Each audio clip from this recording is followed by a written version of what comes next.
Welcome to the Rim Break Rodeo. We hope this video helps. You're starting by preparing both sheets so linking is reliable. Open the workbook that contains the source cell and the workbook or sheet where you want the linked value. Once done, click the source cell to confirm its data type and whether you need a fixed address. Use $ for absolute references when the target should not change. Make sure both files are saved. Unsaved changes can break external links. Now position windows so you can click between them quickly. You'll now build the actual link. In the target sheet, select the cell and type an equals sign equals, then switch to the source workbook or sheet and click the source cell.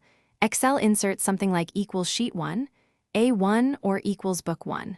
XLSX sheet 1, $1. Press enter to complete. If you need the row or column locked, press F4 before hitting enter to toggle absolute references. This creates a live connection, so finish by saving both files and checking the link updates as expected. If the source workbook is closed, Excel will store the full path. Make sure file locations won't change.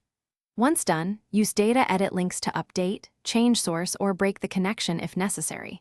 If you see #ref, the source cell or file was moved or deleted, restore the original file or recreate the link.